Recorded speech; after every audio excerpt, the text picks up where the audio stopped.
нами сейчас на прямой связи уполномоченная Верховной Рады України по правам человека, омбудсмен Людмила Денисова.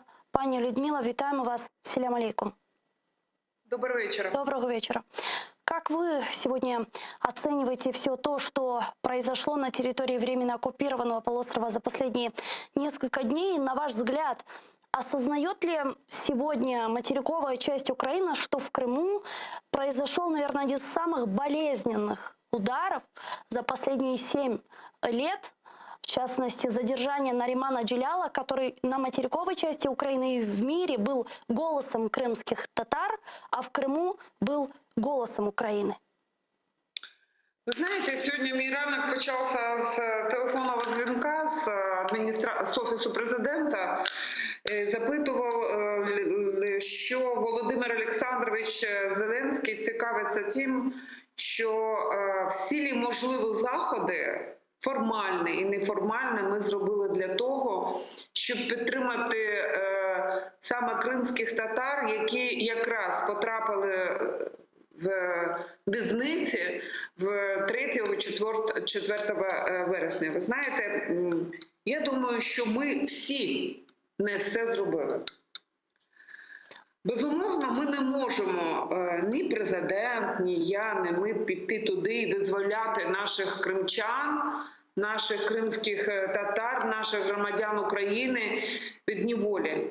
Але робити тиск на Російську Федерацію, робити тиск на міжнародну спільноту, на те, щоб кожен день говорили прізвища наших політв'язнів, які вже 6, а деякі 7 років знаходяться в в'язницях. Ворог не зупиняється.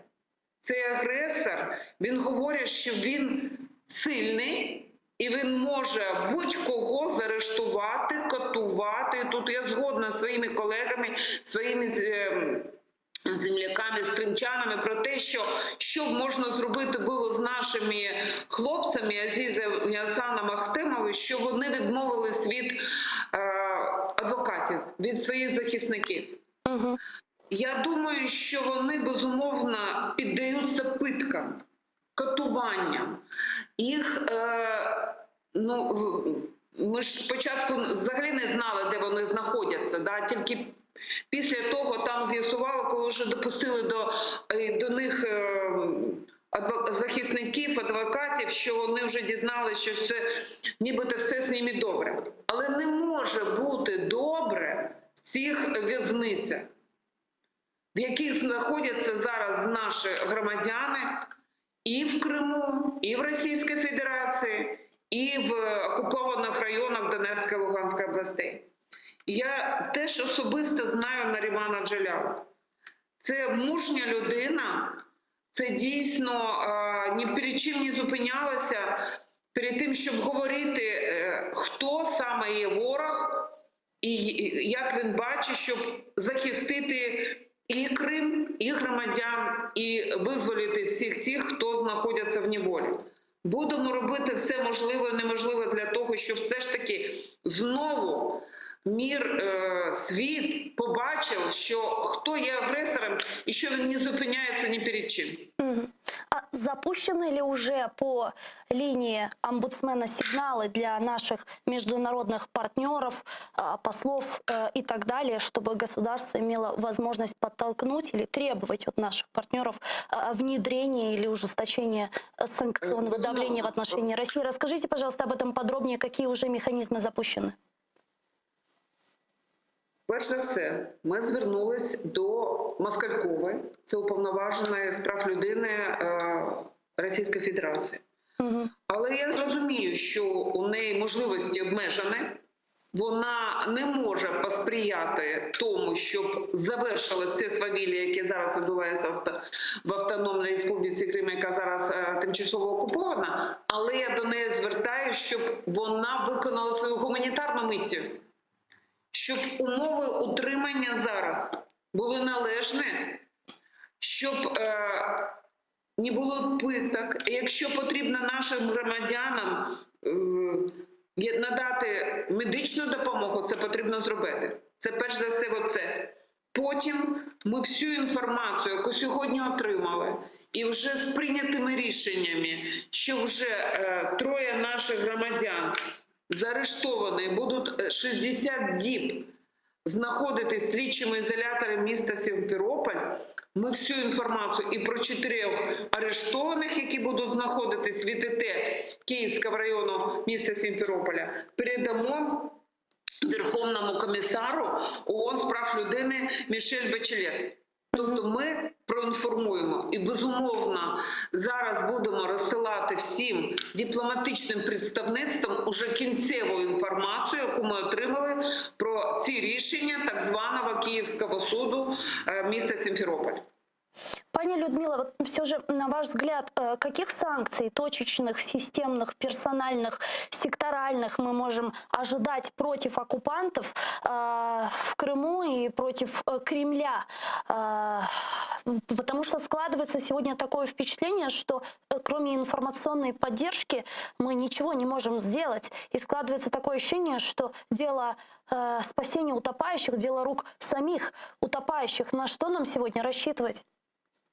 Вы знаете, я очень рассчитываю на то, что наш президент Владимир Зеленский, будучи в Сполучених Штатах Америки, зустрічаючись з президентом, передав список цих політв'язнів і заручників, які знаходяться і в Російській Федерації, і в ОРДЛО. Я тільки цей список вже поповнився і збільшилась кількість його на сьогоднішній день на 7 осіб. І я все ж таки думаю, що сьогоднішній сигнал, який буде ще раз поданий світу, він підштовхне ще і Америку для перемовин з, в тому числі з російським президентом щодо звільнення наших громадян. Я все ж таки маю надію на це. Угу. И можно еще уточняющий вопрос? У вас уже были контакты с вашей визави Москальковой? Ну, як були, вони всі 3 роки, як я на посаді є. Ну, вот после вот этих последних задержаний вы с ней общались непосредственно? Безпосередньо по телефону ще не. Будемо спілкуватися, якщо буде така можливість. Пани Людмила, а есть ли сегодня возможность у уполномоченного Верховной Рады Украины по правам человека, то есть у вас, поехать на территорию временно оккупированного полуострова, или это в принципе сегодня невозможно? Ви знаєте, колись ще в листопаді 2020 року, коли я доповідала про стан порушення прав наших громадян в окупованому Криму, я говорила про всі ці порушення прав людей, в тому числі питок, які відбуваються в слідчому ізоляторі Сімферополя, і говорила про те, що треба поїхати і дізнатися, як там. І пані Москалькова сказала, що ну так що заважає вам поїхати? Я звернулася до неї відразу, що давайте, я поїду, можемо разом. Відповіді я досі не отримала. І тому я думаю, що якщо зараз Російська Федерація включила мене під санкції, то вряд чи це можливо. Але все ж таки, маючи дипломатичний статус, я думаю, якщо буде воля Російської Федерації, то я можу поїхати і в Крим. И вот еще что хотела спросить, вот на ваш взгляд, если посмотреть на то, что сегодня творится на территории временно оккупированного полуострова, те бесчинства и так далее, вот какая сегодня стратегия у оккупантов, какая сегодня стратегия Кремля в отношении крымских татар, в частности, вот Наримана Джиляла, которого задержали? Это вот всех обвинить в терроризме, диверсии, возвращаюсь к 1937 годам и так далее, всех засадить, запугать активных, просто убрать с поля зрения. Вот как это объяснить, эту стратегию? Как они, по-вашему, дальше будут Це запугивання всіх інших, що всі, хто не підтримують окупаційну владу, хто проти, тому щоб ніхто не думав інакше, ніж окупант. І на сьогоднішній день викорінюють все проукраїнське, викорінюють всіх вільних людей, і в тому числі це сьогодні знову підтвердила арешт першого заступника голови Меджлісу кримсько-татарського народу Нарімана Джиляла. Тобто всі інакомислюючі повинні бути в в'язницях. Це запугивання для того, щоб або ти уїхав, або ти будеш сидіти в тюрмі, або ти думай так, як окупант.